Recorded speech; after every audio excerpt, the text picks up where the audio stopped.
Halo Bapak Ibu, selamat datang di channel Airless Official. Kali ini kita akan membahas soal-soal PPPK Guru 2023 untuk umum P2, P3, dan P4. Kurikulum Merdeka. Kita nggak usah basa-basi, langsung saja nomor 1. Apakah yang dimaksud dengan kurikulum merdeka? A. Kurikulum yang bertujuan untuk mengasah minat dan bakat, pengembangan karakter dan kompetensi siswa. Aku rasa ini benar ya Bapak Ibu. B. Kurikulum yang memerdekakan siswa untuk membayar sekolah. Waduh, ini salah. Karena ya, membayar sekolah itu kurasa kurang tepat ya. Bagian C. Kurikulum yang memerdekakan siswa akan belajar atau tidak. Berarti suka-suka siswa mau belajar atau tidak. Ini salah C ini. D. Kurikulum yang memerdekakan siswa dari tugas-tugas. Salah, bagian D juga salah ya. Bagian E, pengganti kurikulum 2013. Aku rasa E juga benar. Mari kita cek sama-sama Bapak Ibu mana jawaban yang lebih tepat. Kurikulum merdeka adalah kurikulum dengan pembelajaran intrakurikuler dengan konten yang beragam agar siswa dapat lebih optimal dan memiliki cukup waktu untuk mendalami konsep dan menguatkan kompetensi. Jadi aku rasa pengertian kurikulum merdeka ini Bapak Ibu bagian A ya.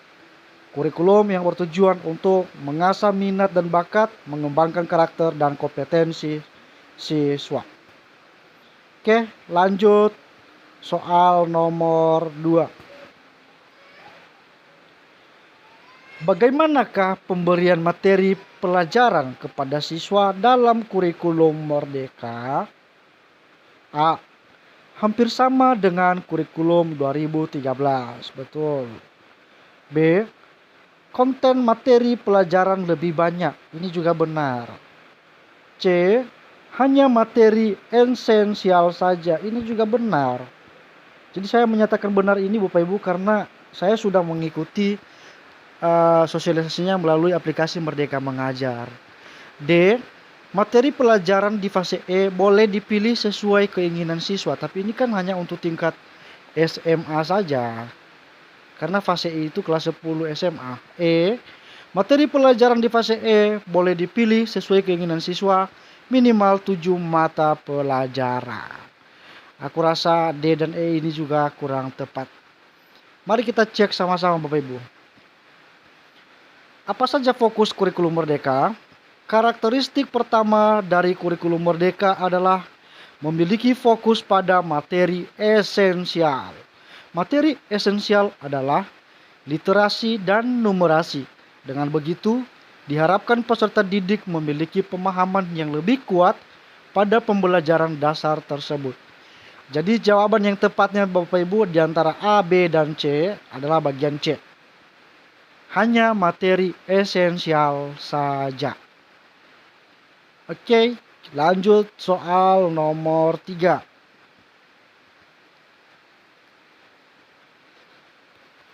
Struktur kurikulum merdeka di setiap mata pelajaran ada 2 macam, yaitu A. Ekstrakurikuler dan intrakurikuler. B. Intrakurikuler dan profil pelajar Pancasila. C. Kurikuler dan ekstrakurikuler. D. Hanya intrakurikuler saja. E. Hanya kokurikuler saja. Apa jawabannya tepat di sini Bapak Ibu? Struktur kurikulum pada pendidikan dasar dan menengah dibagi menjadi 2 kegiatan utama, yaitu 1. Pembelajaran intrakurikuler dan 2. Proyek penguatan profil pelajar Pancasila. Berarti struktur kurikulum merdeka di setiap mata pelajaran, yaitu bagian B, intrakurikuler dan profil pelajar Pancasila. Next, soal nomor 4.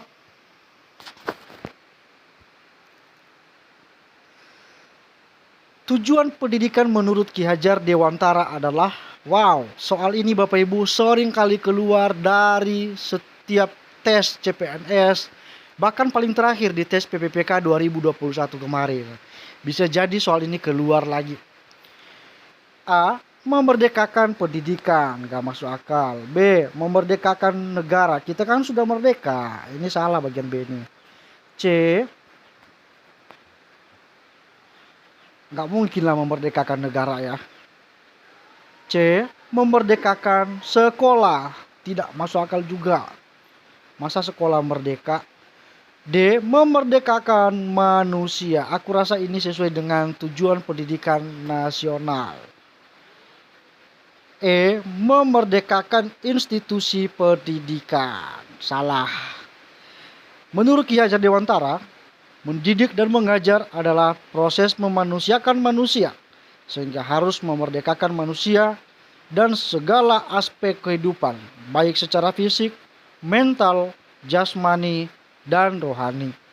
Tujuan pendidikan menurut Ki Hajar Dewantara adalah bagian D. Memerdekakan manusia. Jadi jawaban yang lebih tepatnya Bapak Ibu bagian D ya. Memerdekakan manusia. Lanjut soal nomor 5.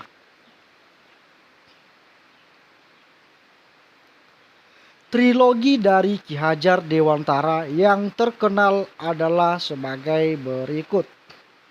Trilogi, istilah ini baru saya dengar Bapak Ibu ya. A. Ing ngarso sung tulodo ing madya mangun karso tutwuri handayani. B. Ing ngarso sung karso ing madya mangun karso tutwuri handayani. C. Ing ngarso sung tulodo ing madya mangun tulodo tutwuri handayani. D.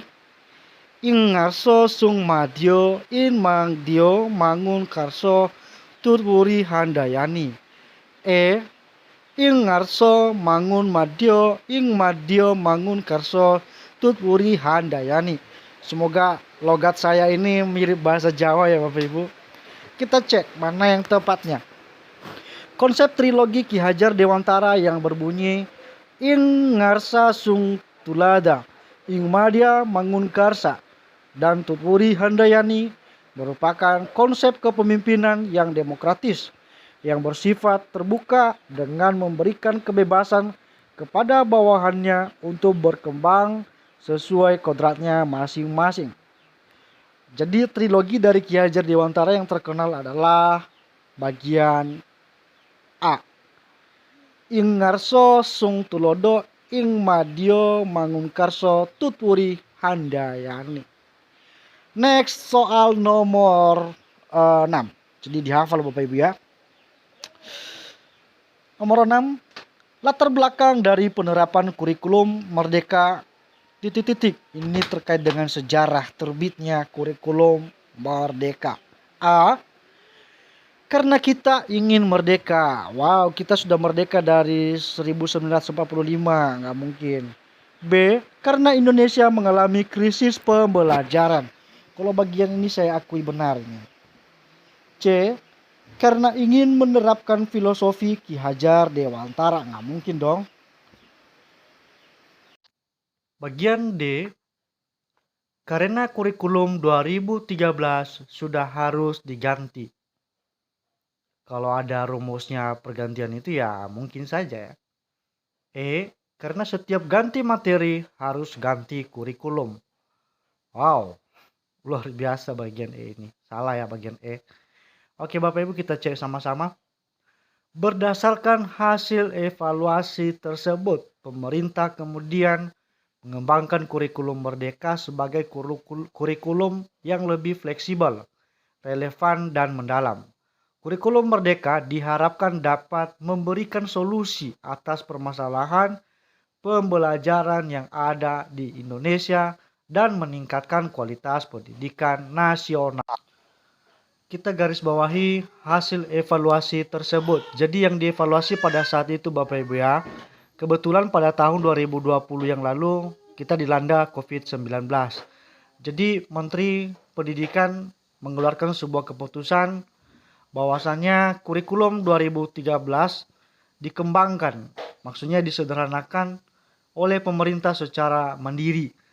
Nah, dari kurikulum mandiri itu, siswa pada saat itu belajar secara daring, justru berhasil, banyak siswa yang berprestasi. Itulah yang melatar belakangi penerapan kurikulum merdeka ini, atau munculnya kurikulum merdeka. Jadi jawaban yang tepat untuk bagian nomor 6 ini, latar belakang penerapan kurikulum merdeka karena Indonesia mengalami krisis pembelajaran. Lanjut sekarang nomor 7. Apakah yang dimaksud penguatan profil pelajar Pancasila? A. Sebuah proyek untuk mengenalkan Pancasila. Aku rasa Pancasila sudah dikenal sejak SD ya. B. Merupakan pelajaran tambahan dari mata pelajaran pendidikan kewarganegaraan. Memang masuk akal ini bagian B. Cuman saya rasa kurang tepat. C. Sebuah proyek untuk penyelamatan Pancasila oleh pelajar. Masa diselamatkan Pancasila? Kurasa kurang tepat juga ini bagian C. D. Proyek yang dilaksanakan oleh siswa dalam rangka pengenalan dan pendalaman Pancasila. Ini kurasa ya lumayan tepat lah. E. Sebuah pendekatan pembelajaran melalui proyek dengan sasaran utama mencapai dimensi profil pelajar Pancasila. Bagian E ini kurasa lebih tepat. Mari kita cek Bapak Ibu.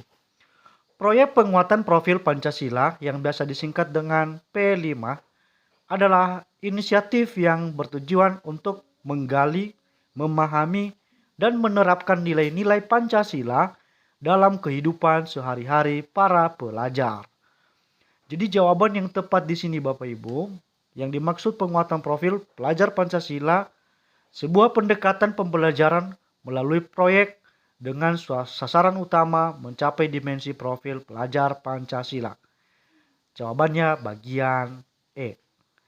Kita lanjut Bapak Ibu sekarang nomor 8. Nomor 8.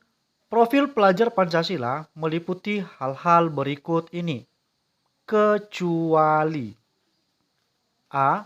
Beriman dan bertakwa kepada Tuhan Yang Maha Esa. Benar ini. B. Berkebinekaan global dan gotong royong. Ini juga masuk. C. Mandiri dan kreatif. Masuk juga. D. Berpikir kritis. Bagian D juga masuk. E. Metakognisi. Kecuali metakognisi. Jawaban yang benar di sini bagian E. Kita cek dimensi profil pelajar Pancasila. Beriman, bertakwa kepada Tuhan Yang Maha Esa dan berakhlak mulia. Berkebinekaan global. Mandiri, bergotong royong, bernalar kritis, dan kreatif. Jadi profil pelajar Pancasila meliputi hal berikut kecuali E. Metakognisi. Lanjut Bapak Ibu nomor 9.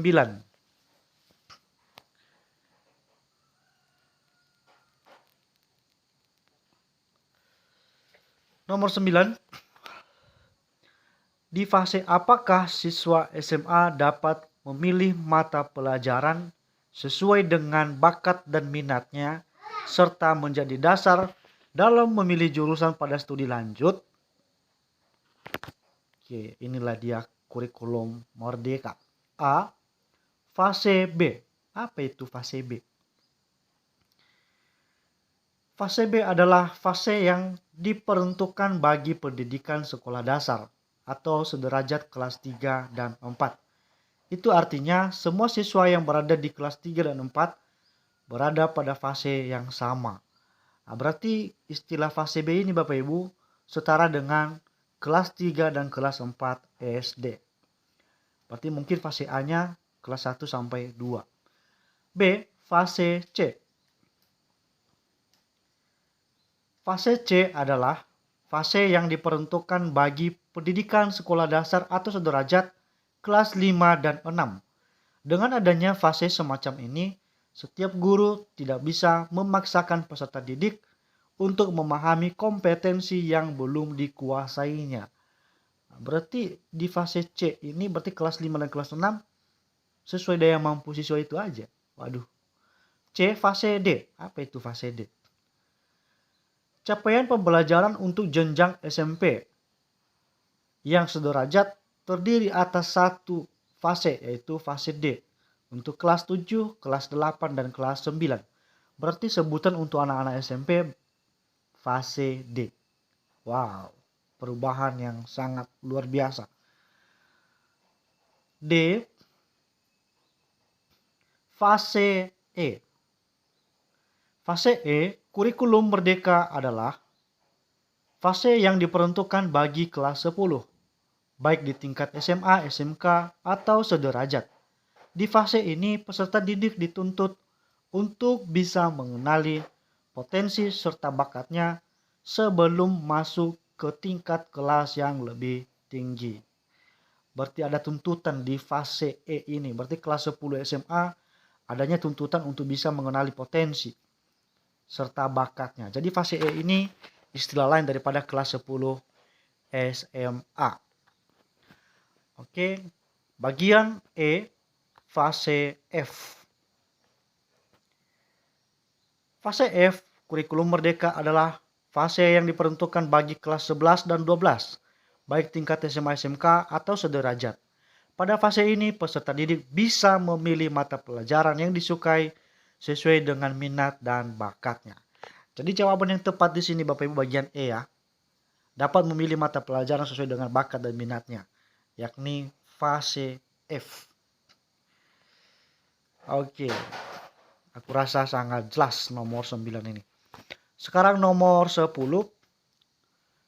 Struktur kurikulum merdeka di setiap mata pelajaran ada dua macam, yaitu mata pelajaran itu sendiri dan penguatan profil pelajar Pancasila. Penguatan profil pelajar Pancasila merupakan bagian dari A. Intrakurikuler, B. Kokurikuler, C. Ekstrakurikuler, D. Intrakurikuler dan kokurikuler, E. Intrakurikuler dan ekstrakurikuler. Berdasarkan Permendikbud Ristek nomor 56/M/2022, proyek penguatan profil pelajar Pancasila atau P5 merupakan kegiatan kokurikuler berbasis proyek yang dirancang menguatkan upaya pencapaian kompetensi dan karakter sesuai dengan profil pelajar Pancasila yang disusun berdasarkan standar kompetensi lulusan. Jadi jelas di sini Bapak Ibu ya, jawabannya bagian B. Struktur kurikulum merdeka di setiap mata pelajaran dua macam. Penguatan profil pelajar Pancasila merupakan bagian dari kokurikuler. Bagian B. Oke Bapak Ibu, demikian saja beberapa soal pengetahuan dasar kurikulum merdeka dari saya. Semoga Bapak Ibu guru pelamar PPPK 2023 ini sukses dan jadi ASN PPPK 2023. Amin. Jangan lupa like, komen, dan subscribe ya Bapak Ibu. Terima kasih banyak. Thank you.